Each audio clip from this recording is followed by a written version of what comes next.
Hello and welcome to Graduate Theory. Today's episode is a little bit different to an ordinary episode for two main reasons. The first of these is that it's not just me hosting the show. I've brought on a friend of mine whose name is Peter, and we've been friends for many years, and he has come on to help me co-host this show as he has a little bit more domain experience with our guest on the show today. The second thing that is different about today's episode is that we have a much longer episode. This episode is it goes for about an hour and a half, which is a little bit longer than what they usually go for. This episode can be split into kind of two parts. The first half focuses a little bit more on the law and what my guest has been able to do in the law, and in the second half we focus a little bit more on the soft skills and the things that actually got him to where he was able to get to. This is a fascinating interview. This man that we've got on the show today is one of Australia's most accomplished lawyers over the last 50 years. This is truly special, and it's fantastic to be able to sit down with him today. But without further ado, please enjoy.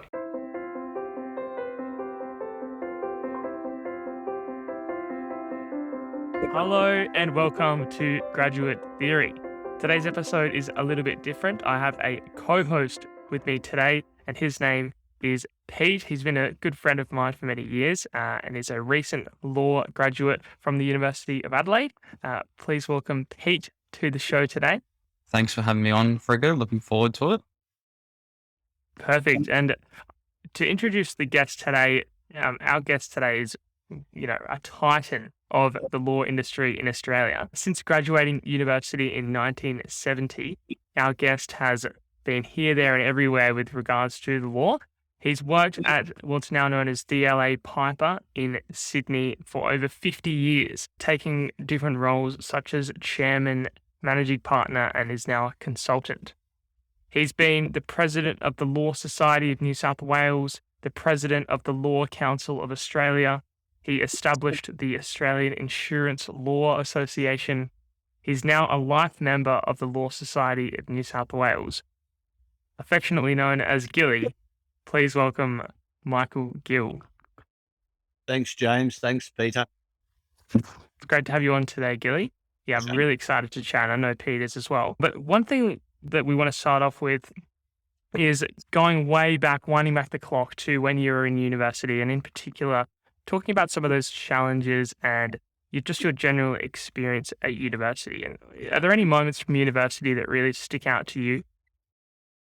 Well, yes, many. And just to set the scene a bit, coming out of a working class background in Sydney and sort of parochial Catholic schools with huge classes and lots of discipline, being the first in my family to go to university, got a good result at school thanks to the brothers who taught us, and got a comp scholarship, got into first year law at Sydney University and at a pretty young age. But what I learned pretty quickly was that studying at university was very different to studying in a very regimented, disciplined high school.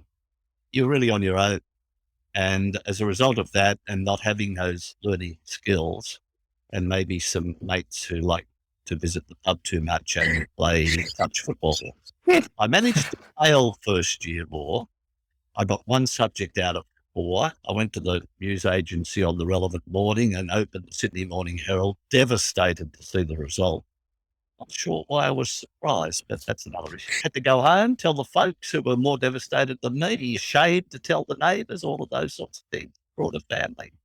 But ultimately, I decided to go back, give it another shot, pay the fees second time round. Great-grandmother helped me financially. And ultimately, I came to appreciate one of the most valuable lessons in my life, and that is failure doesn't have to be. And I'm not suggesting you can sort of get to this really quickly or easily in your life, but there's a great deal of learning in everything we do, including what we are tempted to only think of as embarrassing failures at the time.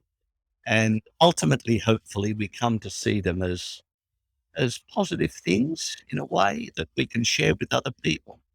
Equally importantly, positive things that can help shape the people that we are, because it's not the only failure in our lives. One failure would be incredible. I mean that not capable of belief. It's just not real, is it? So the sooner you sort of get into loving yourself, including your failures, yeah, the more humongous a life I think we have. Yeah. Okay. Tried it that way, it didn't quite work. Let me get on with it some other way. So there's that, and that I went through then the second year, third year, fourth year law were a bit of a breeze. And so that was the start really of the academics of law. And of course, in third year law, I had to find articles of clerkship. Of course, coming from my background, that again was a huge, huge challenge, which didn't put me off, but it took a lot of resilience. Yeah. And I think that's a good thing, especially for people like Fricker and like myself to hear kind of when you're at the very start of your journey and in your career and stuff, you might build up those failures in your head to be the be all and end all and kind of feel like the sky is falling in. So it's a good reminder for us all to just remember that the sun will come up again and keep moving forward. And eventually, hopefully, we will treat those failures kind of in the same way that you've come to treat them now as great learning experiences and things that you wouldn't change. I'm sure you wouldn't go back to first year university now and pass with flying colors. I feel like you'd think that having that experience made you into the person you are and helped your career be what it was.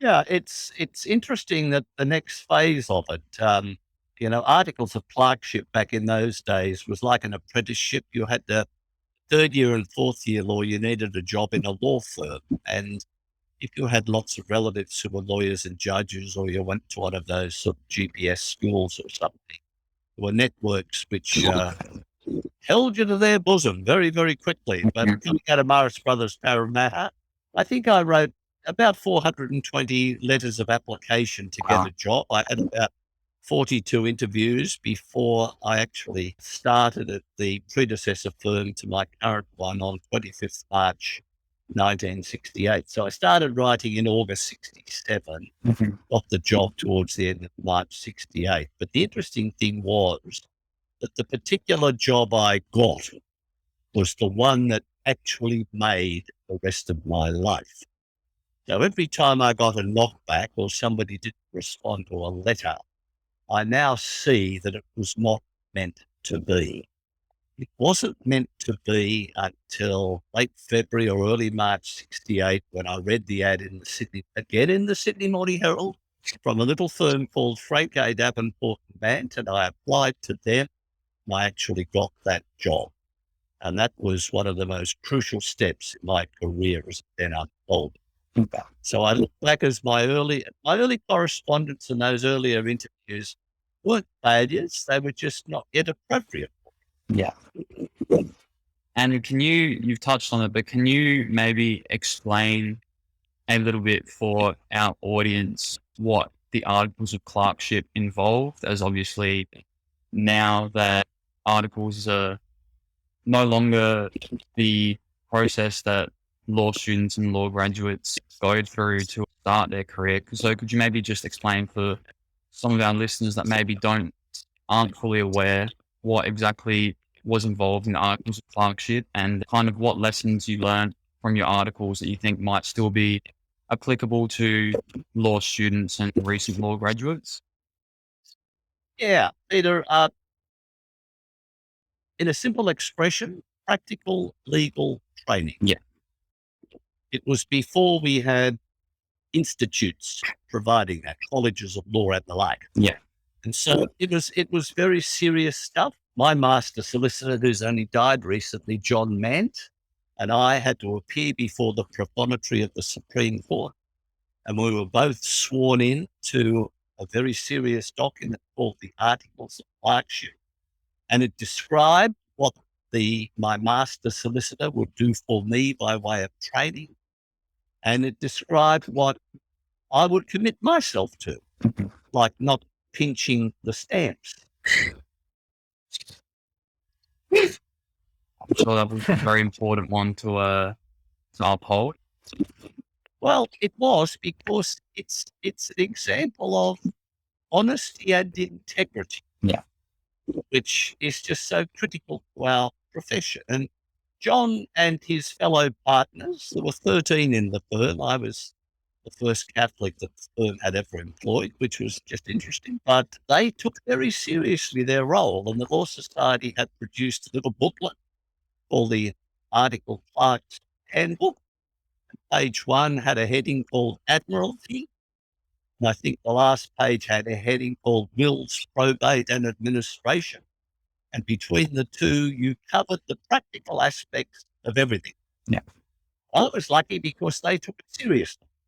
Whereas I had other friends who spent 2 years in firms where they did nothing but discharge work. Others spent most of their time doing photocopying or filing documents in courts. Now, photocopying is important because if it's part of a discovery process, it's so important that it be accurate.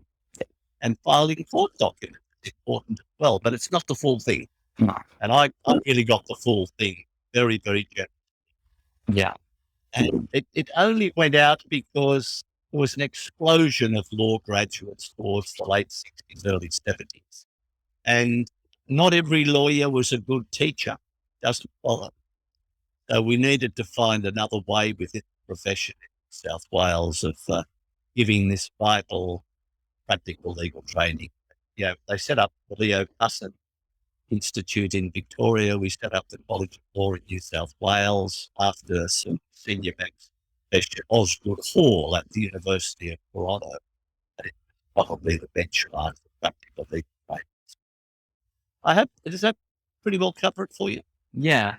And it is just interesting to touch on, I guess, because, myself, I've just finished practical legal training last year, got admitted last year. So it's just very different to what sort of the process was for me, and also hearing about it, it was still very similar. And even though that's a bit of a paradox, I guess it's more taking it away from the institute where we still had our practical work experience requirements. And I guess you just were doing that all the time kind of thing, 2 years, every day in the firm, getting working on real world cases, real world examples. And yeah, I think it would be good if we could have that, but I guess there are still a lot of law students today that are from second, third year even getting positions as clerks in firms, so they're still getting similar sorts of experiences to that. Yeah, it's so important to get the practical aspects of it at an early stage because all of that training is equally important for your life as a whole. And one of my very first jobs as an article clerk was I was the low boy on the totem pole in one of the very first big corporate crime cases in Australia. It involved the collapse of a company called H. Palmer. And I had 3 roles in that team where we were defending 2 of the directors. I was in charge of photocopying and I had to make 9 copies of everything on quite an ancient photocopy machine. That old electrostatic paper, whatever it was, the chemical stuff that disappeared after 4 years. But I had to do all of that. The most terrifying of my roles, absolutely terrifying, was that at the morning tea adjournment, I had to go to the Queen's Counsel who was running the case, the great Lester Mears. I would say, Mr. Mears, what would you like for lunch? Because I had to go across the road at Taylor Square in Sydney to what was thought of as the best place to buy your sandwich coffee. Being Sydney in the late 60s, traditionally a Greek cafe. And Mr. Mears would always tell me what he wanted, and I'd get the other orders. I'd have to slip out and make sure it was ready and there in the council's room at 1 o'clock because we only had the hour. And so and I hated to interrupt him because he was not happy to be interrupted, but nevertheless. And then when court adjourned at 4 or 4:15, I had to hang around for the transcript of evidence to be typed up. It was at about 9 o'clock that evening that I would go to the court reporting branch, and I'd go back to the office and make 9 copies of a transcript of evidence for the day. And then I would drop them off to all the lawyers and barristers involved in the case, and I'd be back to Auburn that evening by about 11 or 11:30. Wow. On the train at about 6:30 or 7 the next morning, sort of make sure everything right. That was just the routine. Wow. Wow. That's Yeah. certainly, I'm working in-house myself, so it's certainly not something I've yet been exposed to, but it sounds very, very full on. Not much sleep would have been happening in those days for you.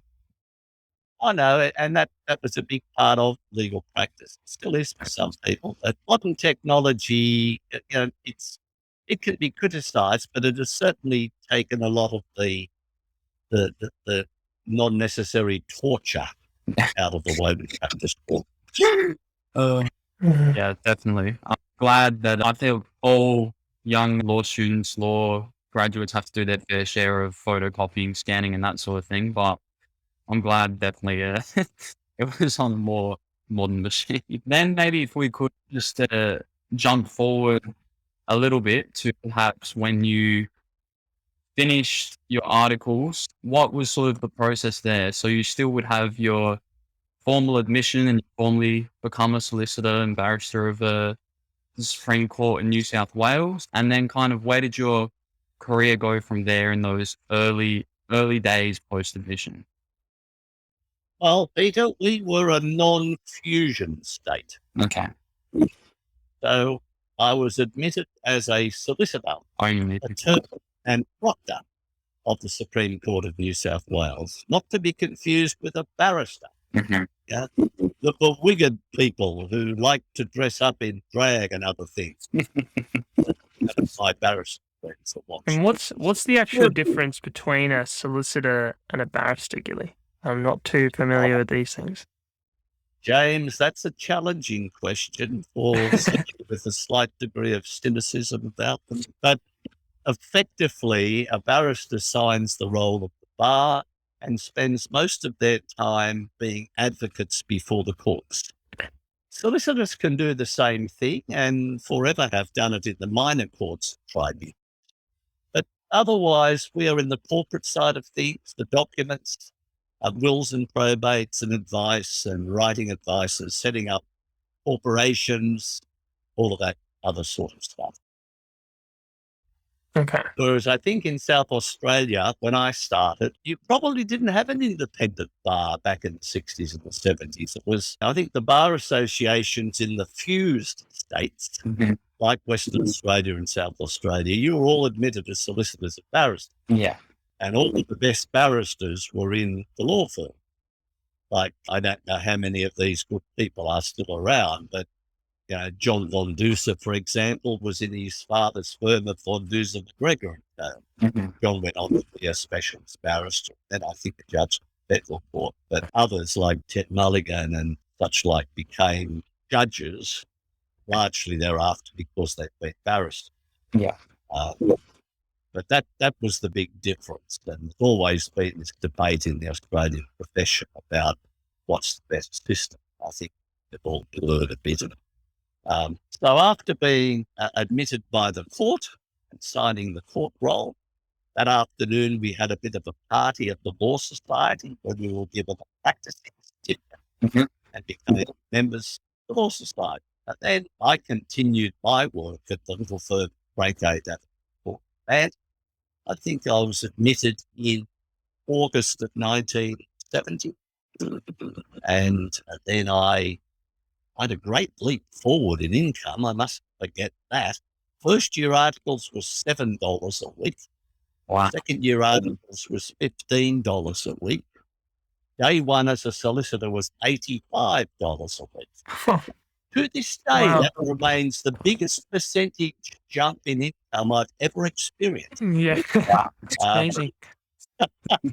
So it was probably fortunate because about 2 months before I was admitted in August 1970, I was married on the 4th of July 1970. Wow.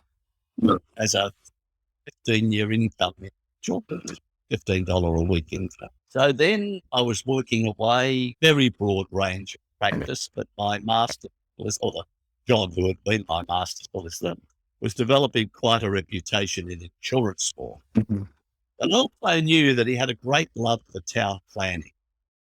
His real passion in life was not the law, but it was his dad's firm, and I think there was probably some sense of obligation there. His dad was a die-hard member of the Liberal Party, and John was a socialist Labour Party supporter. So it's always interesting to hear conversation. So it was in the early part of 1971, I think it was in about April, that young John said to me he was retiring partnership. He'd actually decided to make the big leap to go down to Canberra to work for the National Capital Development Commission. Love. And in a funny sort of way, I thought to myself, well, if he's going to leave, the source of my work will be gone, so I better start looking for a job in Perth. And a couple of weeks later, his dad called me around to his office, Mr. Man's office. He said to me, Michael, he said, I understand my son's leaving the firm. I said, yes, Dad. He said, now I understand you think you must get another job. I said, well, I think that part of the clientele is really his, but I'm just not sure where they will go when he leaves. So Mr. Man said, well, I've spoken to, and he mentioned a couple by name, and I won't. And they said that they're more than happy to leave their work at the firm as long as you are involved in doing it. Wow. So my ego went through the ceiling. I don't know whether he was, I suspect he was totally bullshitting me because he didn't want to have to go through the process of hiring somebody else. Well, but boy, did it feel good. And what followed felt even better because he added, without any prompting on my part, and I suppose if you're going to take on that responsibility, you will need to be a partner. Wow. Mm. 1 year. Yeah. Yes, Mr. Yeah. Yes, Mr. Yeah. And so I went home and told my wife, who was about to give birth to our first child, which she did on the 3rd of July, after I'd become a partner on the 1st of July. Wow. So, Pretty good that week. was it. Absolutely. Now, John was also on the Young Lawyers Committee at the Law Society, and they invited me to take his seat. So my career thereafter in what you might loosely refer to as legal politics and related things also got a start from that. So if you go back to what I said a while ago, wasn't it fortunate that I didn't get the job offer until when I did? Yeah. Yeah. It is incredible sometimes. Those sorts of things work out. You think, and it's just a good lesson to anybody. At the moment, I have a few friends I know myself that might be getting disheartened a little bit. They've had a few knockbacks from a few applications, both within the legal profession and outside the legal profession. But yeah, it is just a good lesson to hear. I mean, I'm not sure how many people are fortunate enough that the job that they do end up getting, then being made a partner within a year of admission, but still, it's a good lesson that where you end up is where you're supposed to end up. Every knockback is for a reason, and just you got to keep pushing forward, trusting in yourself and in what you're doing, and eventually you'll end up where you need to be. And Peter, I think it underscores the importance of patience. Yeah. And that your professional career is not the totality of what your life is about. Yeah. Because I also learned in the decade of the 70s that one of the things most valuable to me was variety. I needed to do a lot more than simply spend my time working for clients, finding solutions to legal things. And I think that is, I mean, especially today, there's a big push around having a bit of a work-life balance, I guess. And so it's interesting to hear as well. I mean, I'm based in Adelaide, so our perception of Sydney is that in Sydney, if you're a partner in a firm in Sydney, you you just work. That's all you do with your life. So it's good, I guess. I mean, I'm quite comfortable here. I don't really have any plans or intentions to move at this point, but it is good to hear that even back then, I'm sure today, that it is possible to have that sort of variety and balance in your life. I think it is very important to not, who you are in your career is obviously important, but it's not the be all and end all of who you are as a person. You want to be Michael Gill, the great man, not just Michael Gill, the great lawyer. We shan't use the word great henceforth unless it's in relation to you two. But just let me ask you both a question, if I may. Sure. What for you is work? How do you think of work? Yeah, I think work is almost sort of what you're employed to do in some sense. Like whatever your sort of job is, that's that like, or even doing things for an employer would be work. And even I guess you could maybe extend that if you were doing like this podcast for me is probably work as well. It's just a bit more. Well, it's not more. It just is fun, so it doesn't feel like work. And even though it's not necessarily for anyone, it probably would still fall under that. But I think if you were looking at it from a career sense, then I would say, yeah, if it's for the employer, then that's work. I guess in a career sense, I agree with Fricka, but I think probably there are a lot of other ways you could, this is a bit of a lawyery answer. There are lots of other ways you could interpret the word. I play soccer. That could be considered going to training, trying to improve. That's a type of work. I don't think it's limited to just rocking up and doing tasks for an employer, I guess. So there's lots of other ways you can interpret the word work. I guess, I don't know. It's however you want to think about it, really. I don't know. I don't know if that really answers your question too much, Michael, but They're very good answers, and it's sort of stuff that will be revealed to you personally in your own circumstance. Life goes on. But James, do you prefer James or Fricka? James is fine. But my close friends call me Fricka though, because we have a few Jameses in our friendship group, so it's usually easier. Yeah. I must say, yeah. I'm totally distracted by Meet the Frickas. Yeah. So, James, when you say do something for your employer, can you think of examples where you do something which is only for your employer? In other words, you have personally nothing invested at all.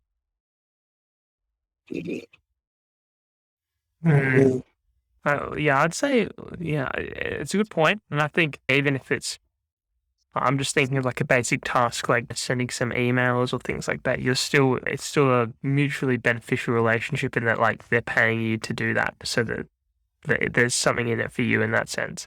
But even in terms of a career progression way of looking at it, I guess there's always, in the things that you do, are still driving your career forward and maybe make you more able to be employed or do other things for other people. So I guess there's growing your skill set is also something that is beneficial to yourself as well. Yeah, that was one of the words I was hoping you would get to, just to get the money for a while. But yeah, even things like a simple email has the potential to develop you around knowledge, skills, and value.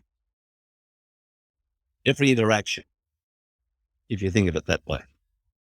So coming back to my response to you, in a funny sort of way, I don't see any more work-life balance, because as I've had more time to read and think since I retired from the partnership in 2008, I now see work very much as what you do whilst you waiting for the real joys in your life.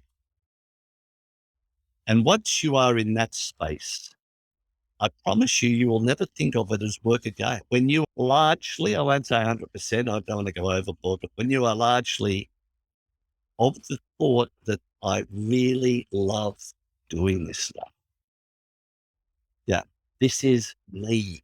I love the people that I'm with. Yeah. I love the opportunities that it's giving me to develop as a human being. Yeah. It makes me return to my family every day, a really decent human being. I no longer have any notions of leaving the work at the front door. Does that make sense? Yeah. Yeah. Something to And it's strive for every day. not Mm. easy. It's bloody hard because there's so much in life that competes with our attainment of that space. And I could start to talk about some of the awful challenges that your generation has about lifestyle and, getting the sort of money that enables you to live in a particular way, and then being locked in yourselves and those closest to you about, whatever else I do in life, I need a job that returns me a minimum of X dollars every month. And when young lawyers, picks up your point, Peter, which has got a lot of honesty to it, when young lawyers from big law firms come to me and say, almost as an admission of failure, this isn't really for me.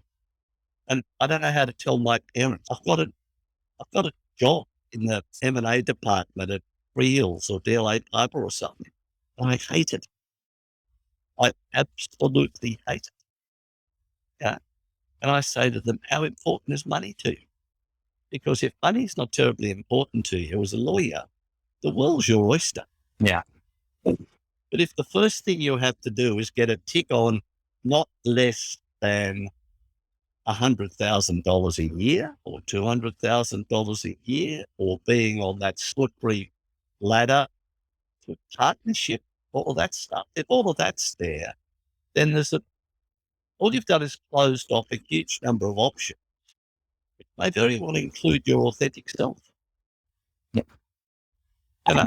If you were to say, if we think about three of the lawyers I admire most in life, and people think they're one of the choice, two of the choices are easy. One of them might say it's a bit strange, but I like them because two of them have got really nice initials.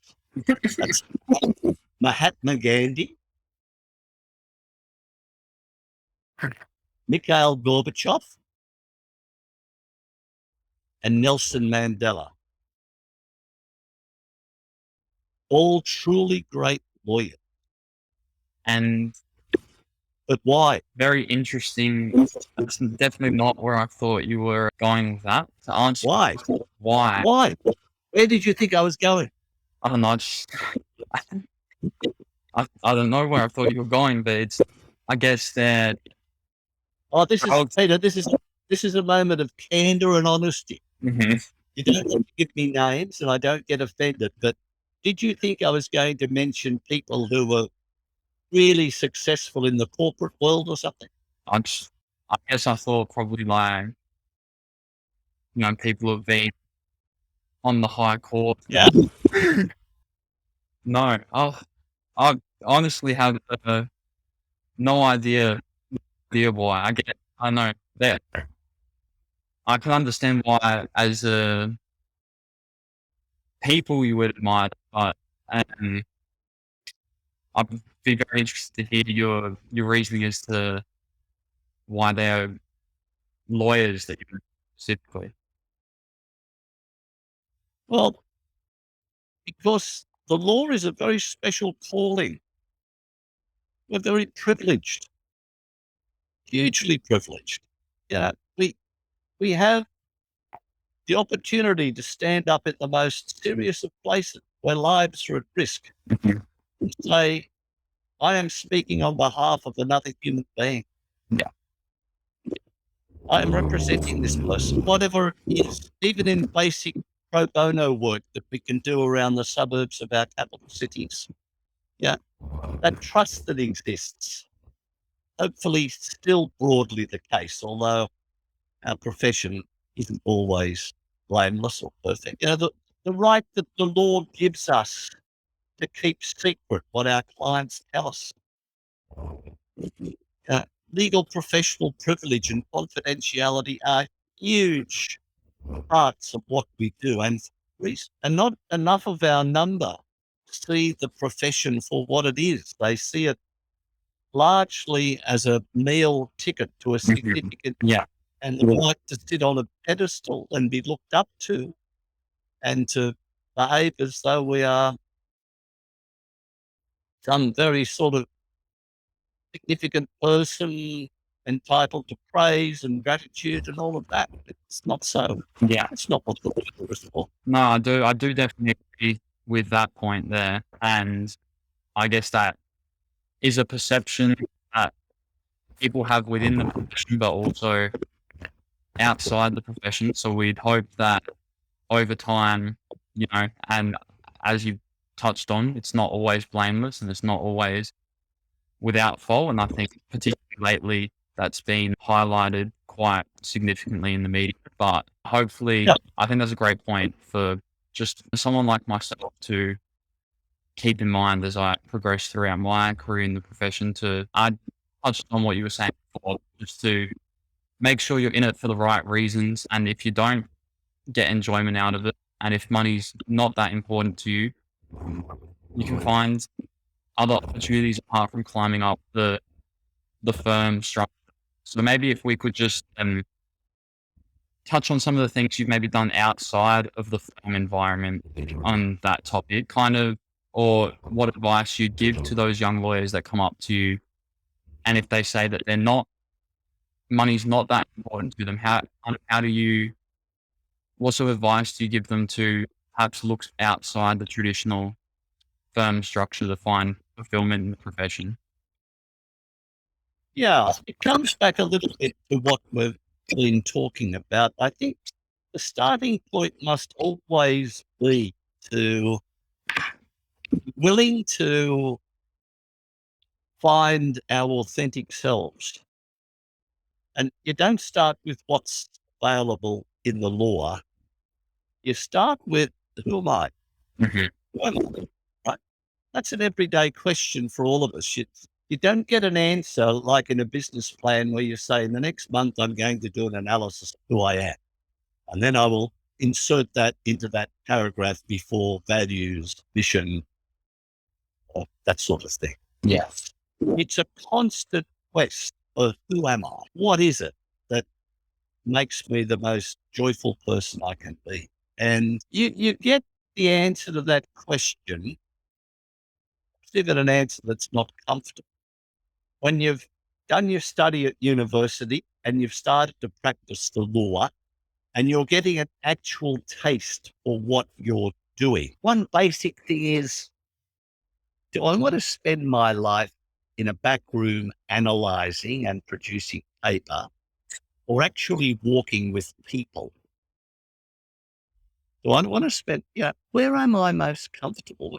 Where do I actually get this feeling within myself that I can do not just the most good in some sort of hairy fairy sense, but what I can do, the stuff that really gives me the life I want to have. Yeah. So that you get to 74 like me and you can look back and say, well, I didn't entirely waste it. You don't actually waste anything because it's all the learning stuff. Yeah. But if I come very specifically to what you're asking, then, obviously the world needs good practicing lawyers in private law firms who are going to experience a lot of pressure because the people who run those firms have different sorts of motivations. Some of them are very keen about the value of equity and whether they make $2 million a year. Some of them are caught up with comparisons like that the partners at Mallison's make more than the partners at Allen's or something like that. Don't know why that happens, but I think I know why it happens. It's all called a little bit of sort of comparison and selfishness and gecko, all that stuff. But then you get this great explosion that we've had in other spaces. Millions of lawyers around the world who put their lives on the line for human rights. The incarcerated kids in Hong Kong. The thousands of lawyers in prison here. A lot of them alongside their colleagues who are academics at university or social work. all the people, you can go back to Soviet history, Nazi history, who most threatens tyrants. Large degree, it's the members of this profession, even though others of us are helping them prop up their corrupt regime. They're facilitating tyranny. That's the paradox in many ways. It's like the Donald Trump moves to ensure that his Supreme Court is stacked with conservatives. Well, I pray every day that the basic decency of those judges and their ethics and their response to appalling will come home to bite Mr. Trump.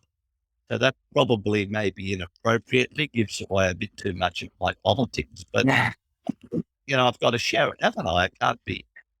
And I didn't think of other US presidents. I think of somebody like, a lawyer who came from Springfield, Illinois. Can't probably think of many famous lawyers from Springfield, Illinois. I think I've got one. I think I've got one in my head. Shoot. Abraham Lincoln. Absolutely. But do you remember anything you did as a lawyer? No. No, you remember something else. And you don't remember a single submission to a court, but you do remember the Gettysburg Address. Yeah. And if you don't remember the Gettysburg Address, and if you want to have a little offline lesson in beautiful, clear, short writing, go look at it up online and read it. I think of John Kennedy, who came in 1960 and set up the Peace Corps and made beautiful speeches about asking what you can do for your country rather than what the country should be doing for you. And if only Australia understood that message. Yeah. What's the government doing about this? Why couldn't they do better rolling out COVID tests or vaccinations or, I'm a journalist on the ABC. I've got the right to whinge about everything. So, that human rights movement at the moment, climate change, the lawyers who are caught up in this great fight for climate change and the role that the law must play in that. Yeah. I now, since I retired from the partnership, have devoted myself exclusively pro bono. It's become pro bono teaching in islands of the Pacific and in the third world countries of Southeast Asia. I absolutely love it. I learned so much from those kids, but being able to, I can't teach them their domestic law, but I can talk to them about the rule of law, access to justice, the role that pro bono plays, all the skills stuff. Yeah. So, you can go into government, go into corporations. You can be an example. Yeah. If you see examples of bad behavior, you can try and change it. If you can't change it, you can resign and go and get another job somewhere else, making it clear to anyone who wants to listen what your values and principles were that took you to that point. Being willing to speak out, being comfortable with the establishment. One of the great things about lawyers is that we know the law. We can have a respectful conversation with a police when we think that they've gone beyond their role to something. We can stand up in a court and say, with respect, Your Honour, I disagree with what you just said. Yeah. No, and I think you did touch on a very important point there, especially for people like ourselves at the start of our careers, that the law can really be involved in every mention in climate change and the impact that the law can have on that. I know in Adelaide, there's a big focus on the space industry here and what's opening up here with the space agency that's going to open up here. And that's a big thing. If you're interested in that, the field of space law, what governs our relations in space, what governs what you can do in space, what you can lead in, there really isn't any limit to what you can do.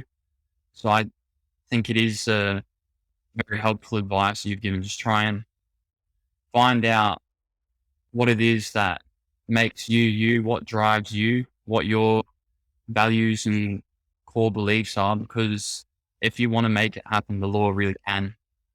It does touch every aspect of our lives. Mm. Yeah, and if I just jump in there, Gilly, I wonder if there's any times that you've had where you were doing something and you felt like it wasn't you, and you, like we've been speaking about that, or authenticity and things like that. Was there any moments for yourself where you perhaps got involved with something and you realized it wasn't for you, and then you sort of got rid of it, or that maybe there was something that you realized it was for you, and you really pushed into it more? Is there any examples of that you can give for that? A few, but maybe the one that might resonate a bit with your broader audience has to do with a job offer. Now, in the mid-90s, we were going through what was called the demutualization of banks and finance companies. A lot of our banks, life insurers, general insurers, were mutuals, where they were owned by the account holders, policy holders. Suddenly, some bean-counter gurus came along and said, you've got to free up the capital.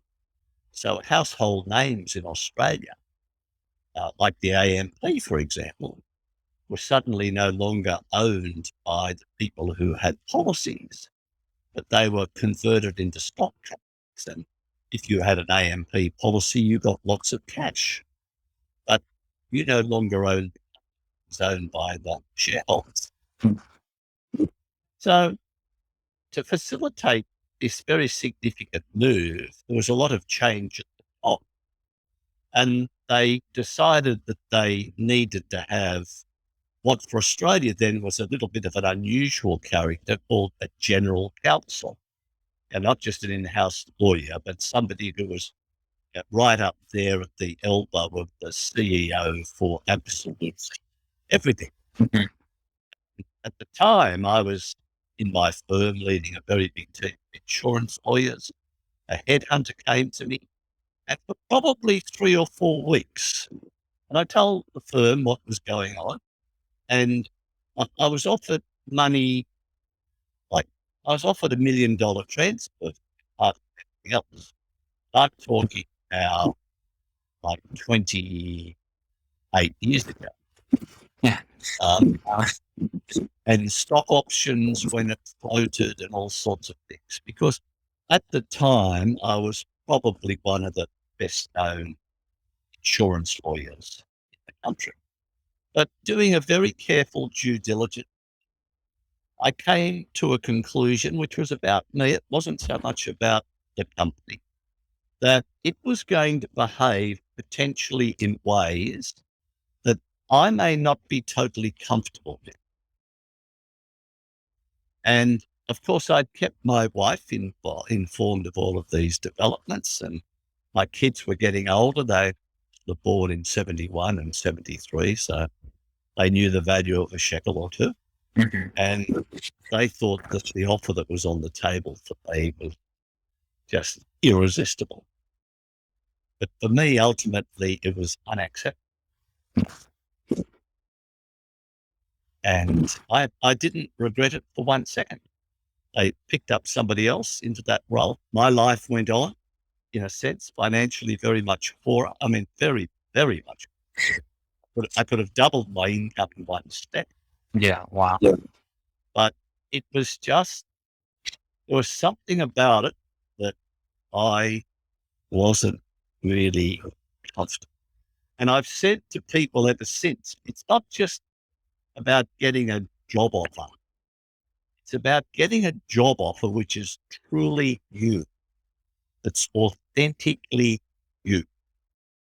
And you can be really at times desperate to get an income stream, but be careful what you're giving up for. Yeah, I think that's interesting how like you would place that doing things that you are authentic and things that you're okay with a much higher value than the money, or like you said, the things that you're trading for that. It's I think that's really interesting, how the importance that you place on that, that really the money can't buy that kind of authenticity and that feeling that you get when you're working on something that you're really passionate about. And particularly as young people, you can kind of do exactly that and just chase the dollars and try and find the highest paying job or whatever it might be. But I think it's important to keep in mind, like, the mission of the organization that you're working for, like you were saying, how they're actually going about achieving that? And does that align with my personal values and other people I'm working with, the kind of people that I sort of aspire to be like? And I think, that was really interesting. Yeah, the importance that you placed on that as being the most important thing by a long way. Yeah, I do It's think really it's interesting. something a lot of graduates forget because it can be quite a brutal market to try and find your first job. But even with your first one, everyone does their research of their companies, their firms, whatever, when they're doing their application. So if you can see from the start at that stage, it's not going to be a good. You don't have to feel like you have to apply for every single thing that's out there, even at the start. And then when you do have that first job and you're potentially looking to move somewhere else, it's an important thing to keep in mind. And once you start compromising your core values and beliefs, you're on a slippery slope. You know, there are marvelous examples all around the world at the moment, but probably no better one than some very fine lawyers who signed on to Donald Trump. And some of them have served time in prison, like Michael Gill. You've only got to read their stories of what they've really lost to sign on to something that wasn't really of them. You start, once you start to surrender your reputation, despite all the theories of forgiveness and serving your time and everything else, it's so hard to get back. Yeah. And that's not just in the law, although it's very specifically law. Yeah. So back to a happy topic. I was going to potentially change tack a little bit and talk about, obviously, you born in Sydney and grew up in Sydney and started your career in Sydney, but you have had a lot of experience interstate and overseas. Could you tell us a little bit about how those sorts of things came about for you to work in other jurisdictions and not specifically doing court work or whatever, but being on trade missions to China and all these sorts of things? How did you kind of get involved? I feel like sometimes my perception in Adelaide is that sometimes Sydney and Melbourne can be a bit of a bubble when people get caught up in that. So it's interesting to hear about people can expand their horizons outside of those bigger markets. Yeah, it kind of comes back to who you are. Comes back to some patience and some luck. I used to, 1980-81, when I was president of the Law Society of New South Wales, people used to say to me, I was young at the time, I was sort of 33, and that's a bit of a novelty in some ways. So the media would say, why did you do law? I really don't know, but I know why I'm sticking with law. And why are you sticking with law? Well, I've reached a stage now where I'm seeing the world at my client's expense. International was just never thought of it. But see, once I was in, and there's the two arms to it. So I'm there as an insurance lawyer, acting for the London insurance market, acting for European insurers and reinsurers, acting for some of the American market, and developed a little bit of a reputation around this stuff. For example, I always forget, but it was either 74 or 75, I went to the London market first time I actually got on the plane, because I'd been doing all of this stuff for a funny sort of group of insurers, Lloyd's of London, transacted business in a very special way. To some extent, I really didn't understand it. So I said to the partners, I think I'm going to have to go to London, because I'm going to court talking about how contracts are formed in the London market. And luckily, I've got my fingers crossed most of the time. So I ended up going to London, and I had 5 or 6 weeks there with some really good people, clients and new clients, lawyers. And at that stage, Australian insurance lawyers didn't go to see their clients. I became a little bit of a strange person. So I started getting a lot more work. And when I got involved in really big claims, I'd have to go to London, brief the market, or to Europe to major insurance and that sort of thing. Every now and then, my wife Kathy would come with me, and we would string a week's to holiday on the end of it. And yeah, that made it all the more enjoyable. It wasn't simply the case that she was at home raising all the children while I was on gallivanting. Yeah. So it was all of that. And then, quite coincidentally, in the legal space, I came off the young lawyers at the invitation of the then senior clerk, Alvin, that called the casual vacancy of counsel. And I was 26. I think the average age of a member of the council at that stage was about 50. Yeah. So I had some very strange ideas, I must say, but I should. But of course, we were getting into that era where lawyers were being sued and professional negligence was important, and I was doing a lot of that work and was getting a reputation in that field. And ultimately, as a vice president of the Law Society in the late 70s, I and a few others set up New South Wales and compulsory professional negligence insurance scheme, law cover, some states call it law claim.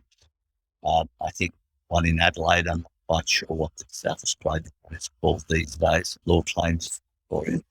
And having done that interface with the state government and all of that sort of stuff, took off again.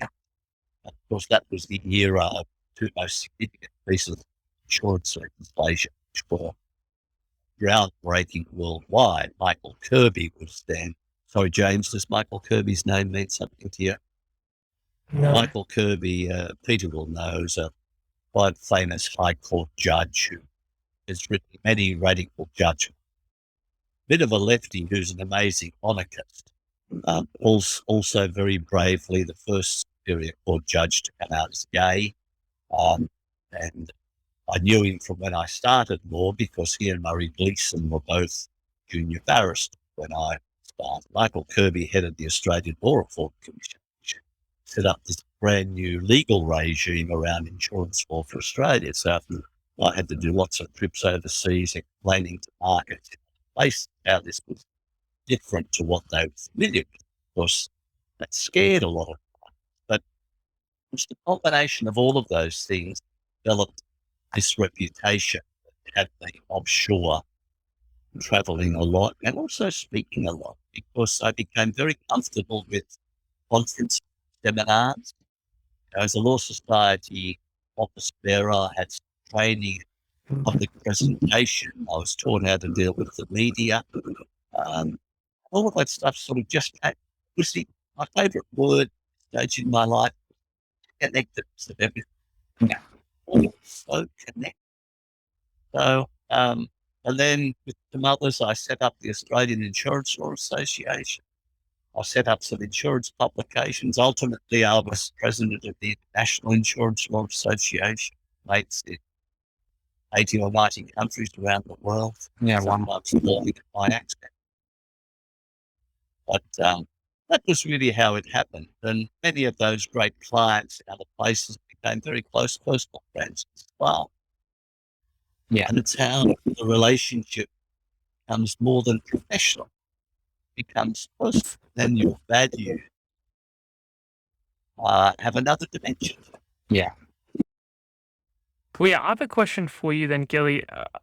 Sometimes when I speak to people on the podcast and people wherever they might be, they often fit into sort of two categories, and maybe there's two sides of the coin. And some people are very driven, and that they'll really chase after their goals. They're very serious at getting what they want, and then there's kind of the flip of that, which is people that still manage to be successful, but they go about it differently. They're much more relaxed and they're much more sort of chilled in the way that they go about achieving the things that they want to do.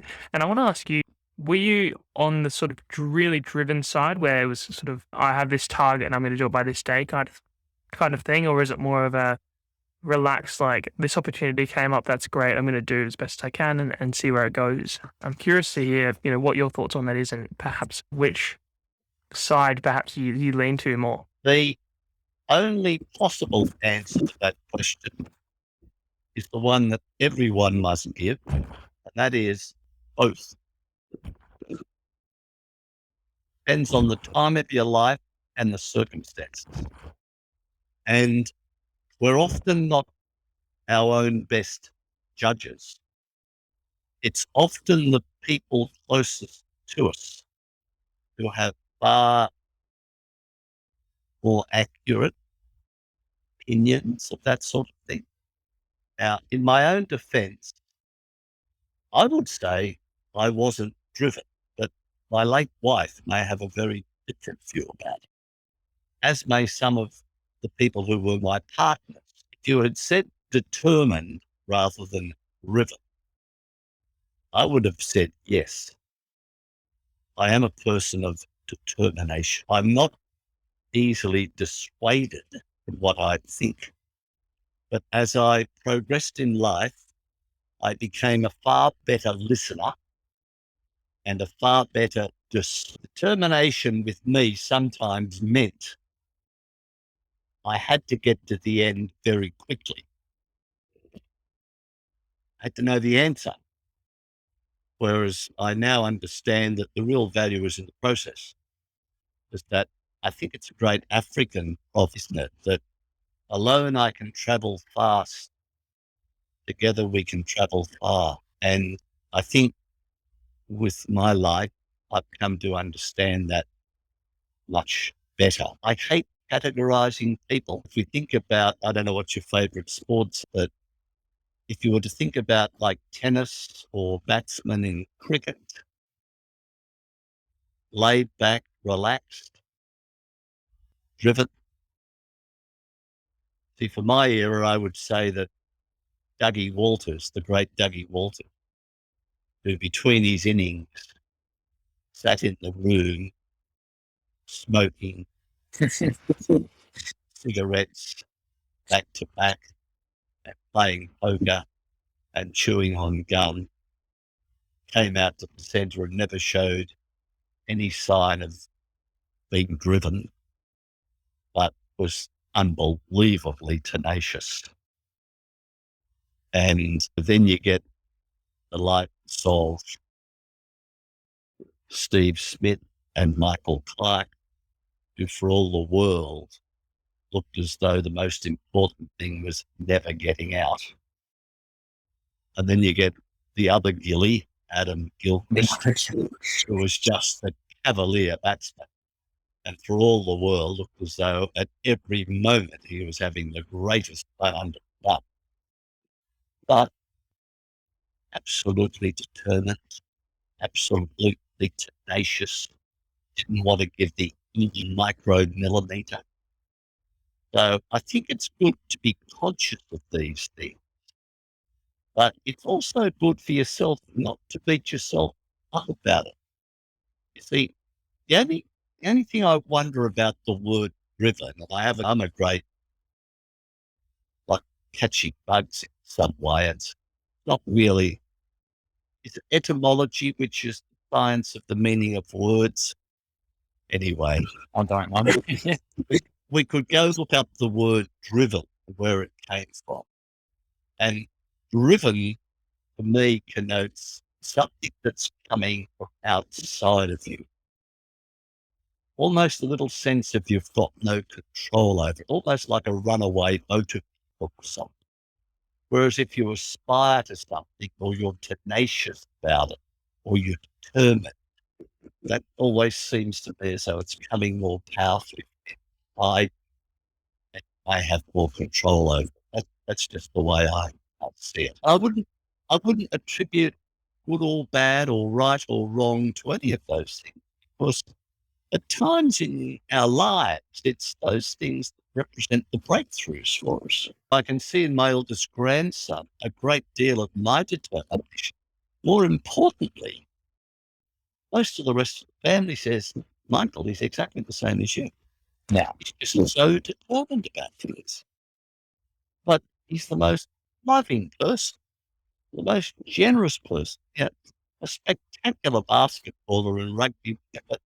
so much for the team, all about the team. Yeah. So, and it's the other point is that we've got to avoid single lines in balance sheets. Like you can look at a human being, and if you're just looking at one line in their balance sheet, you're not seeing the person. At the same time, of course, as you're maybe inappropriately judging, maybe doing some comparison stuff. Go read Rene Girard. I don't know whether you guys studied philosophy, but it's all about the whole person. You can look at somebody and say, "Oh, what a mean person." Well, maybe in that circumstance, what else? What else do I know about? Yeah. Do I really understand what was happening in their life at that point in time? No. Do I understand what else? Anyway, get off the soapbox, Gilly. You're not here for that. No, it's just useful life, just advice. I think what you picked up on that way, you never truly know what someone else is going through. And I guess you picked up on 2 points really.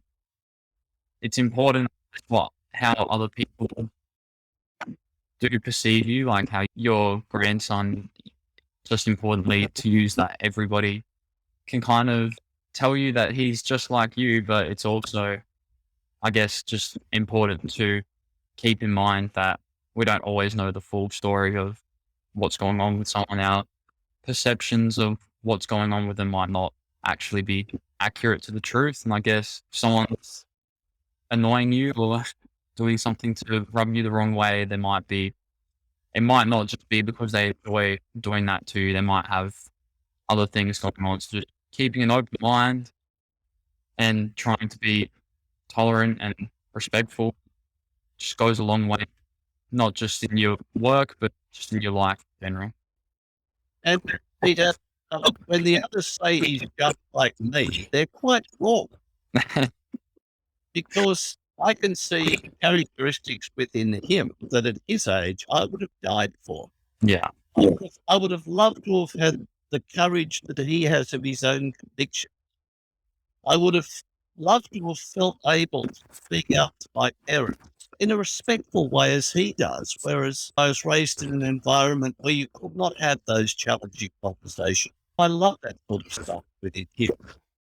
And I really love his parents for it, because they're and that's why I say it's only when you pull the that's only my take on it as well. But One thing I wanted to ask you about is this thing that we call imposter syndrome, where you're kind of in a position and you don't feel like you deserve to be there, or you don't feel like you have the skills to perform the role as well as you would expect someone to be able to do it. You don't really have that self-belief, I guess. And I know with yourself, we've spoken about you were mate partner like 1 year into starting your law career, and you've done various other things like becoming the president of different committees and things like that. I mean, was there ever points where you felt that, oh, I'm not sure if I can do this, those kinds of thoughts running through your head? And if so, I'm curious how you dealt with that and what your thought process is kind of like during those situations. I think first thing I would say, James, is that the first time I've heard the expression imposter syndrome, and I'm probably grateful for the fact that when I was an imposter, I didn't know it existed because I may not have tried. But a little bit more seriously, I can't think of any serious circumstance in which I felt alone. Whatever I did that was pretty serious was always in the company of other people. It was always, I may have been leading, but it was always with a team and people who were supportive. They weren't there to undermine. They weren't competitive. And that gives you a huge amount of confidence. Now, perhaps the one area where you feel a little bit alone, or I did, was if I was being interviewed, particularly by an aggressive media, or making speeches on insurance law topics here and overseas, where perhaps in the audience there would be more knowledgeable people who may challenge me on something or the other. Now, just some tips around all of that. As I may have indicated before, in the late 70s within the Law Society, I got a lot of presentation and public speaking and media training, because we were just, as a legal profession, we were just moving into marketing first time. Before that, the ethics of the profession were that touting was a terrible thing, that you ask for work, couldn't advertise or any of those. So suddenly here we were having to sort of be out there with all those other sorts of people that undertook advertising. But I learned from one of the trainers that if you are selected, for example, to speak on something because you are seen as an expert subject, then the audience is going to be about 98% less knowledgeable than you. And there was always the joke that the other 2% who might know more than you are probably too embarrassed to ask you a question, fear of embarrassing themselves. So it sort of gave you a lot of confidence to do that sort of thing. And then as I went along, from another very wise person, I learned the power of the question and the power of saying upfront and immediately, I don't know the answer to that. And I've got to say, and Peter, I don't know whether you've experienced this yet, but young lawyers who worked for me, probably hundreds of them, reached a certain point in my estimation, my appreciation of them, when for the first time I heard them say, Michael, I don't know the answer to that question, but I'll find out for you. Mhm. Yeah, lots of young lawyers, and I'm sure this applies beyond the law, think that they enter the marketplace possessed of total knowledge. And more importantly, that they can't, in the presence of a sort of superior person, confess to not knowing something. Yeah. It's one of the most important parts of maturing as a human being. Say, I don't know. Just don't know. Yeah.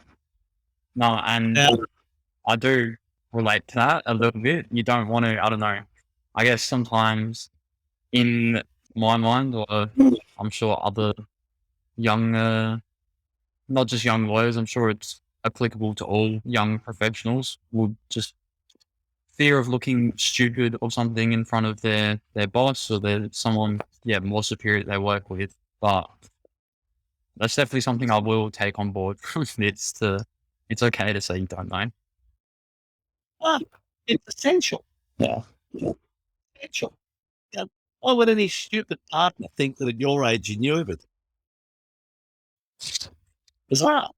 One other little thing, which was important for me, but has to do with my sort of Catholic background. Before I started any meeting that was of concern to me, I took about 1 minute, and I would say to do a little bit of praying, but just to clear my head, to take myself into a more sacred environment, as a space of calmness, Mhm. a place where I can think to myself, okay, this might be a rugged meeting. You've got a couple of things on the agenda here.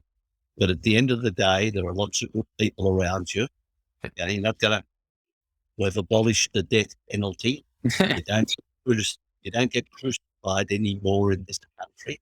So the worst that can happen is that, what you want as the outcome isn't the outcome. But that's not going to bring the world. And just to sort of, in those sort of, I don't like that imposter word, to be blunt, James, but just in that space where you may feel a little bit out of your depth, to be able to put yourself back on dry land and say, okay, where we are, this is what it's all about in the overall, in the big scheme of things. So let's get on.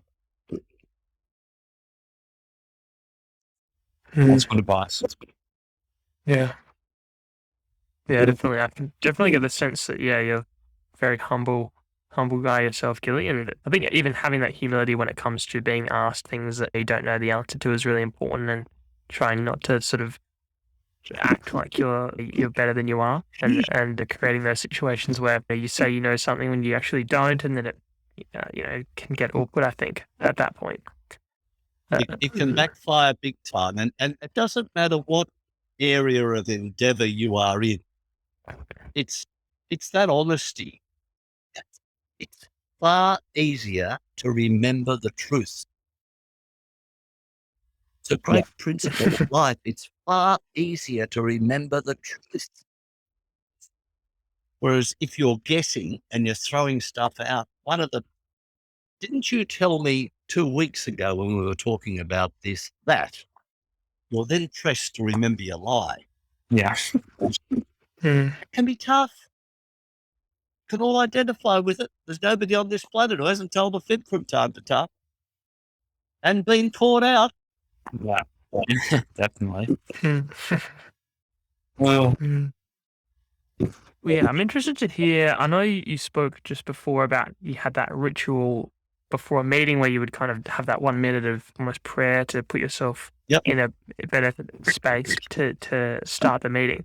I'm curious, is there any other things like that or any other principles that you followed through your career that you would say contributed to yourself being able to do all the things that you've done? Because many people would look at your career and say, okay, that's what I want for me. I want to be able to have all these things and do all this amazing stuff. I'm curious if there's anything that you did, any habits or rituals or things that you did consistently that you would say, okay, that was really important in getting to where I was able to get to. Let's just put ritual to one side, because I see rituals are incredibly important. I think trust is an incredibly important part of this, and it's trusting people.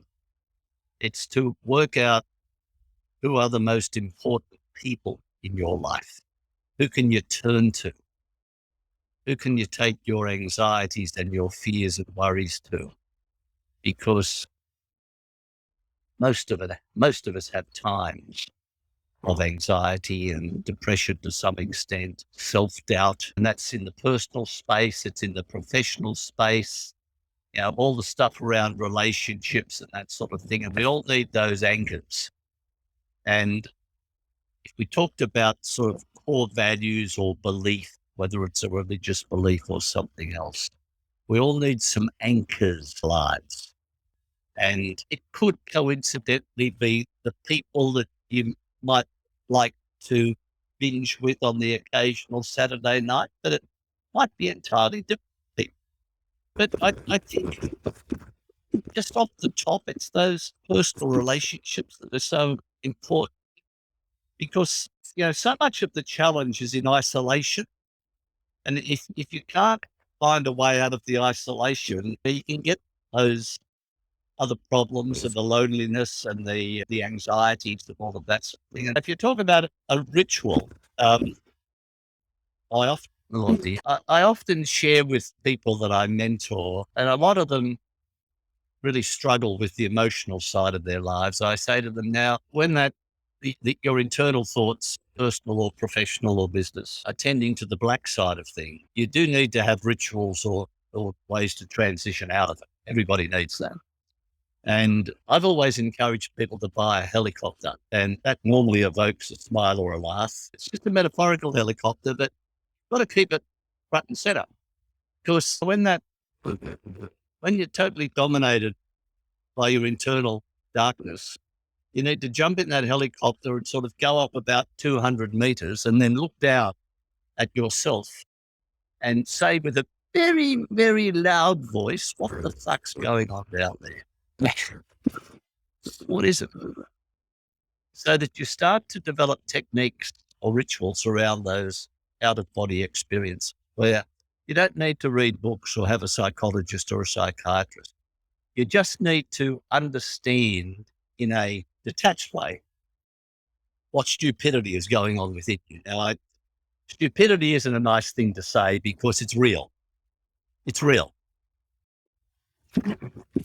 So I'm going to pause there and say to you guys, that image I've just given you of the helicopter, which is a technique to pursue transmission of who you really are. Do you need that personally for itself? How do you handle it? How do you handle it when you personally get inappropriately distracted by negative thinking? I've got one if you're thinking, Fricker. Not so much the helicopter. Like, I don't know if you said out of body experience. I don't know if I've ever really had anything like that. Something I'll try because it sounds pretty cool. But for me, I like to just go for a drive. So I just go for a long drive down from where I live, like down south coast, this place called Selix Beach. And then I kind of just stop there and I look at the beach. I kind of just try and empty mind kind of thing. Yeah, that's drive. I mean, this by Adelaide standards is a long drive, so it's like 45 minutes. By Sydney standards, that's a trip to the shops. Yeah, no, it's kind of my thing. Just be in the car by myself, have whatever music I'm playing, and then that's my thing. Yep. And so you've got a technique that you've worked out for yourself that works, which is excellent. And James? Well, yeah, I would say similar to Pete in that he gets out of the house. And I think for myself, I'd prefer to go for a walk. Yes. So near my house in Adelaide is Mount Osmond. It's like a really, really good lookout. You can see the whole city. So I would walk there, walk around and like don't take my phone or anything and just walk and just deal with what's going on. Or even here in Melbourne, I'll walk along the Yarra for a bit, just do a big walk, get it out of my system. And then often when I'm coming back in that sort of the last 500 meters back to wherever I'm staying, that's kind of the refocus moment. Now that we've done the big walk, it's time to get in the zone and get back into things. So Yeah, I find those to be helpful. No, you go. This stage in your life, you've probably applied it more in personal circumstances than professional or business circumstances. And it may well be that in professional and business circumstances, you may have to vary it. No, depends how well it works. Those sorts of things, because, often, for example, if you're in a serious mediation or court case, you may not be able to jump in your car or go for that long walk, but you still might have been totally distracted by the unethical conduct of an opponent to the point where you are thinking much more about that than the issue trying to be resolved for the best benefit of your client. But that's one example of it. But I think if I was to answer it in a total Gilly whole of life way, I would say that I am very comfortable with the notion that I know very little. I truly believe we know very, very little about all of the issues, and that it's probably never going to be the case that we will know a huge amount. And that's something I just must accept. I own that part of who I am, my life. So I don't beat myself up because there is something that's evading my analysis or an answer. If that's the way it's supposed to be, that's the way it's supposed to be. Get over it, Gilly. Now, illness is a good example of it. I got lots of friends in my life who have been brilliant at handling illness. Probably the best one is one of your fellow Adelaideans, a great lawyer, my age, insurance lawyer, John Fountain. And John has been struggling with leukemia since 2009, but has the most amazing way of dealing with it. I know other people who, in similar circumstances, will always, as part of their conversation, include, why me? Why did it happen to me? Yeah. Why did these things happen to kids? I don't know. Yeah. But it's me. Why did my wife die at 70 years of age? Why? Well, that's life. This stuff happens. Mhm. And I think when you bring it to your question, James, if, if, if the context, if the background is that sort of accept, then a lot of these other things can be handled in a very much easier way. Yeah, that's spot on. I like that a lot. Well, yeah, I've got one question left in my head that I'm curious, Pete. Is there anything? I'm sure you could almost go all day here with Gilly, but yeah, is there anything is there anything else that you'd like? Maybe one more again, legal question. Just what is, maybe talk to us about one of the most interesting cases you've ever worked on. It's just pure curiosity for me.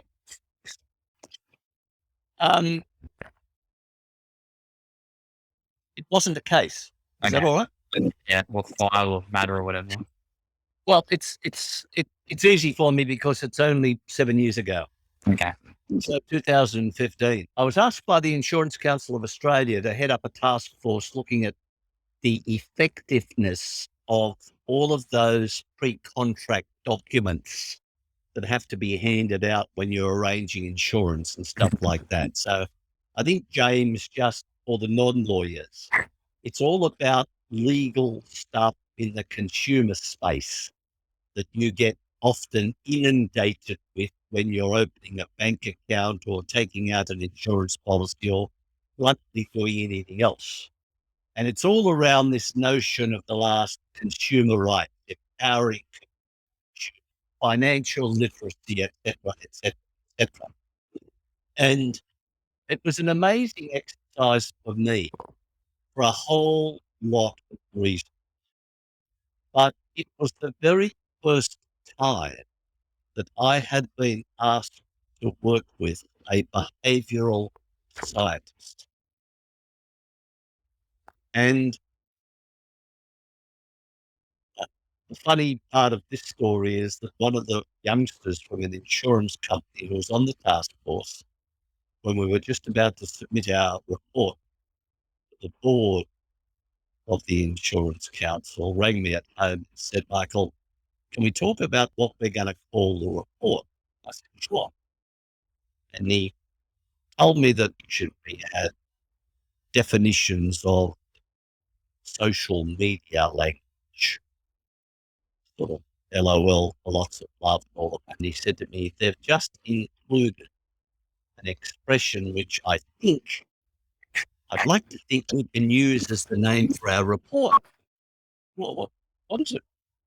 So he told me what it was. And I rang my 3 daughters and I told them what it was. They'd never heard of it.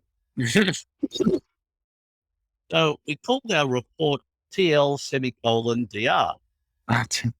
Yeah. Got everybody very excited all around the world. They even cited in the Netherlands. And of course, the LDR is Too long, don't read. correct. Too long, didn't read. That applies to just about every bit of consumer guff that goes out to people, hopefully helping them make wise decisions, but too long for them to be the least bit interested. Yeah. So I gave a talk in the firm a few weeks after the report, and I said to all the lawyers there who have made lots of money for the firm drafting all of these documents for insurance companies, banks, to be honest, look, the reality is that you have made for the firm scuds and scuds of money drafting documents that are absolutely fantastic for your clients and totally useless for their customers. Yeah. So I began to learn far more clearly that the best outcome isn't always a legal outcome. Yeah. I'm glad you actually went with that on. With my work at the moment, I can see a lot of how that could be applicable to me, and how I've, I've probably written, disclaimers or whatever for our customers in my work that realistically they won't have read. So it's a good lesson to try and think about how can I write those things in a way that will communicate to them. Correct. Yeah. And connected with this is the Banking Royal Commission. Kenneth Payne, the High Court or former High Court judge, chaired it. And he made it very clear that the legal outcome isn't always the right outcome. Yeah. Corporations over the last 50 years, for a whole series of reasons we don't have time to go into, just want a legal sign-off. They want lawyers in-house or externally to say, legally, this is okay. And then senior management and the board will go ahead and do it.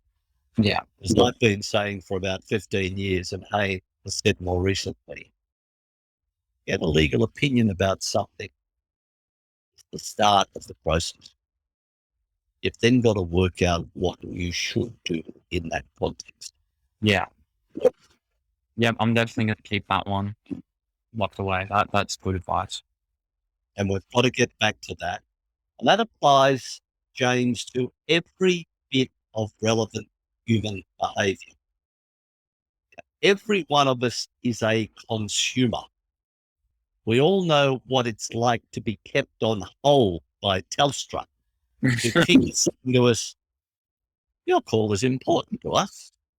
And when I get on the line and they say I'm being recorded for training purposes, I say, am I also being recorded for feedback purposes?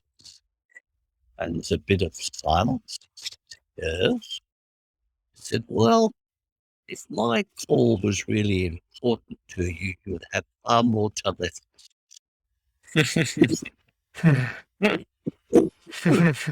We know that, don't we, as consumers? We know that it's all done for a particular purpose. It's really true. But somebody in marketing says, oh, you've got to tell them that their call is important to you. Don't worry about how inconsistent your behavior is. As long as you tell them it's important. Yeah. Anyway, that's a bit of carry on. I hope you got something out of that. No, I No, definitely. Yeah. No, that's interesting. And so, I mean, if you're happy, Pete, I've got one more question for Gilly to finish off the interview today. And that is, a lot of this podcast is around careers and around grads, and it's around people starting their career. And so I want to ask you, what advice would you give to people that are starting their career again, or starting their career in 2022? So, James, when do you start your career? In my head, the notion is that when you sort of get your first full-time job. Oh, so your tertiary education has nothing to do with your career. Yeah, I think it does. Yeah, it definitely does. So what's your question?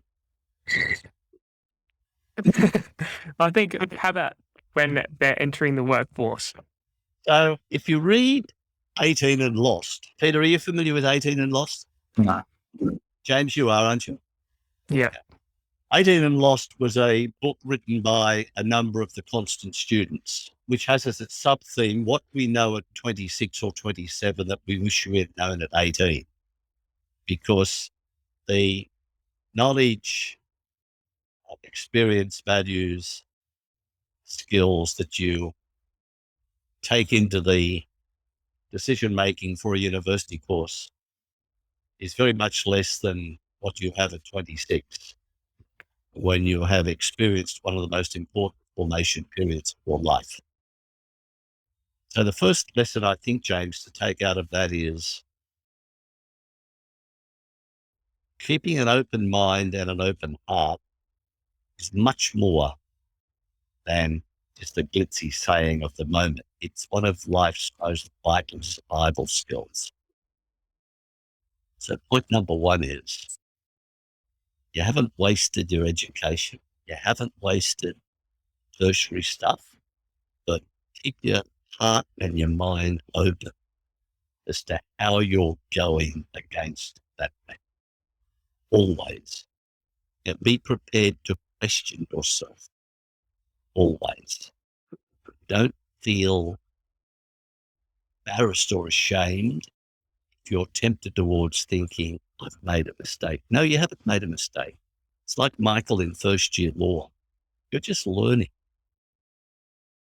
And if you do that and you start understanding what turns on your passions, where your delight's coming from, what you're picking up, which really seems to be the authentic you as, well, doing it for yourself rather than your employer or your parents or other people or things that have an expectation of you. Your ability to break away from what you feel from the bombardment of social media.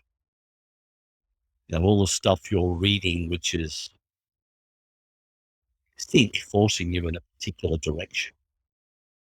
Somewhere along the way, your gut will also kick in. I'm not quite sure about that because it's not my field of expertise, but I say to everyone who wants to listen these days, you have 3 very important ways of knowing, and that's your head, your heart, your gut. Got to keep them all in balance. You got to listen to all of them. And then it's just walking down the path of life, understanding that it's all a process, yes, and it's all about the journey. It's not so much about destination. So, it's a lot of cliche in this, but it's a cliche. Stay in the present. Don't get hijacked by in 3 years' time what I want is. Or in 5 years' time, I aim to be a senior associate at DLA Piper. They're all right to have out, but it shouldn't be totally preoccupied. It should be the mentality of your clients. I've got a lovely guy of my age, retired land surveyor, Jewish. When people in our present start talking about planning, then he always says, if you want to hear God laugh, plan. I love it. I absolutely love it. Yeah. Welcome the surprises. Embrace the surprises. Own them. I didn't think that was going to happen. Wow. Where did that bit of gift come from? How did I end up meeting a person like that at a nightclub at 11:30 p.m. in the evening? And this is a person who may have a contribution to make to my current curiosity about my career or something else. Where does this stuff come from? For myself, I would say be diverse. Life is more than a single career. Life is about switching on the totality of your unique giftedness. All of it. Don't leave any of it on the shelf.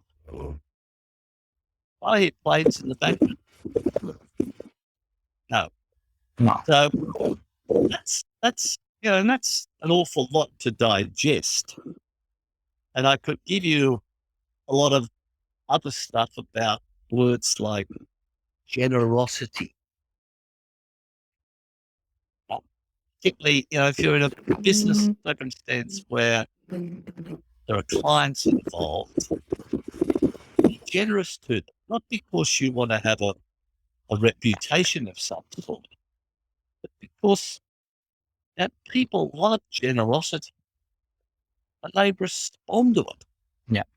Yeah. We all know that because we've all experienced it.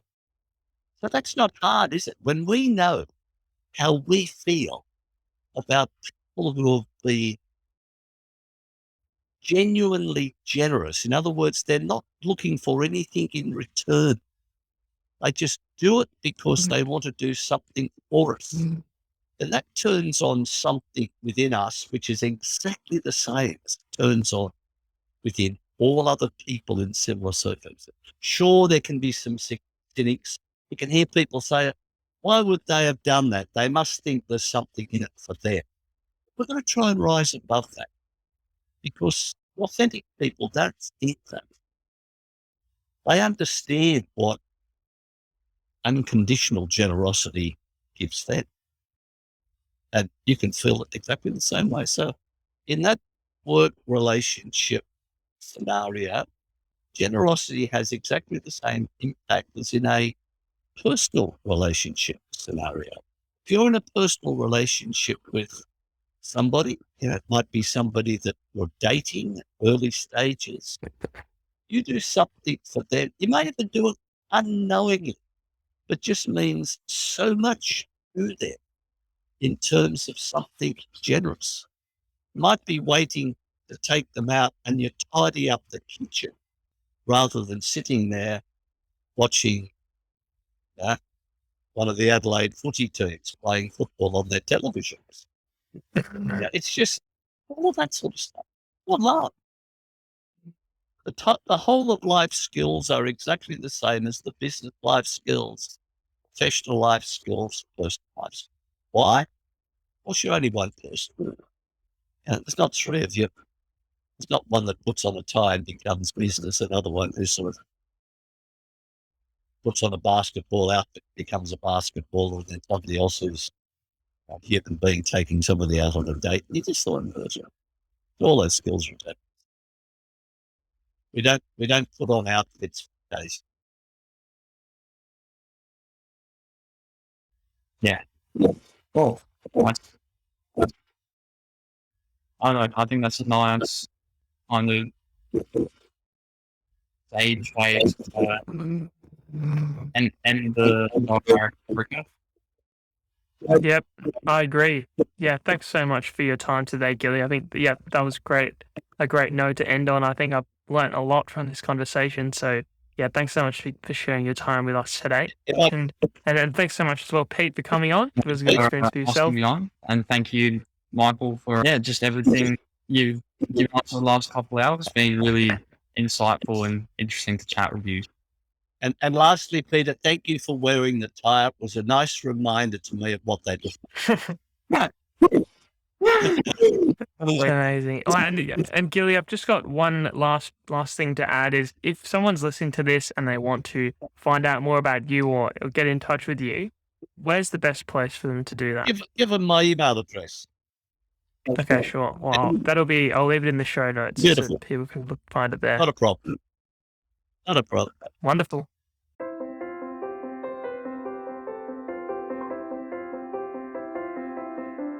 Thanks for listening to this episode. I hope you enjoyed it as much as I did. If you want to get my takeaways, the 3 things that I learnt from this episode, please go to graduatetheory.com/subscribe, where you can get my takeaways and all the information about each episode straight to your inbox.